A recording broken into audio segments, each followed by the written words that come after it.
भाई क्यों नहीं आएगा राष्ट्रीय मानव अधिकार आयोग? जब मानव अधिकारों का हनन बिहार में हो रहा है, क्यों नहीं आएगा? और भाई आपसे पूछ के आएगा, आपसे इजाजत लेके आएगा।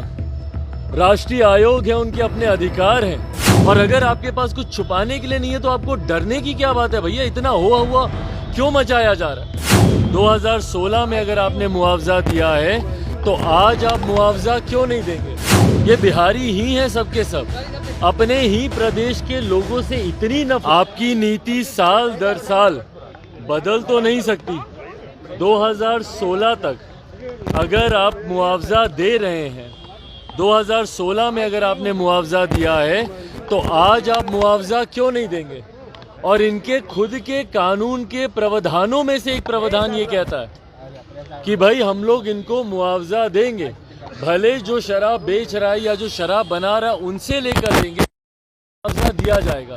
अब आप उनसे ले पा रहे हैं कि नहीं ले पा रहे हैं वो आपकी चिंता है, पर ये आपका एक प्रावधान है और इस प्रावधान के तहत 2016 में भी आप मुआवजा दे चुके हैं। तो आज भी पीड़ित परिवारों को मुआवजा मिलना चाहिए, ये उनका हक है, अधिकार है। मुख्यमंत्री बोलते हैं कि भैया मेरी कोई हमदर्दी नहीं।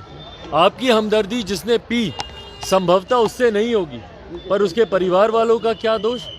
20 दिन की बच्ची थी उस दिन मेरी गोद में, उस 20 दिन की बच्ची का क्या दोष? 80 साल 85 साल की बुजुर्ग वृद्ध महिला वहाँ पर है जिसने अपना बेटा खोया, उस महिला का क्या कसूर? तो भाई क्यों आप मुआवजा नहीं देंगे? भाई बिहार के लोग हैं मुख्यमंत्री जी, ये बिहारी ही हैं सबके सब, अपने ही प्रदेश के लोगों से इतनी नफरत, अपने ही प्रदेश के लोगों से कि आप उनके मरने की कामना करते हैं। और जब वो मर जाते हैं तो उनके परिवार के आप आंसू तक पोंछना जरूरी नहीं समझते? अपने ही प्रदेश के लोगों से इतनी नफरत क्यों करते हैं मुख्यमंत्री जी? मेरी समझ के परे है। कह रहे हैं कि राष्ट्रीय मानव अधिकार आयोग क्यों आया? भाई क्यों नहीं आएगा राष्ट्रीय मानव अधिकार आयोग? जब मानव अधिकारों का हनन बिहार में हो रहा है, क्यों नहीं आएगा? और भाई आपसे पूछ के आएगा, आपसे इजाजत लेके आएगा। राष्ट्रीय आयोग है, उनके अपने अधिकार हैं, उनकी अपनी स्वतंत्रता है, उनकी अपनी विश्वसनीयता है। अगर इस बात के सवाल खड़े हो रहे हैं कि बिहार में आंकड़ों को दबाया जा रहा है, छुपाया जा रहा है, और जो कि हकीकत है, मैं खुद भाई छपरा गया हूं, मसरक में गया हूं, मैं खुद में जानता हूं कि जो सरकारी आंकड़े जो दर्शाए जा रहे हैं उससे कई गुना ज्यादा हत्याएं वहां पर हुई हैं।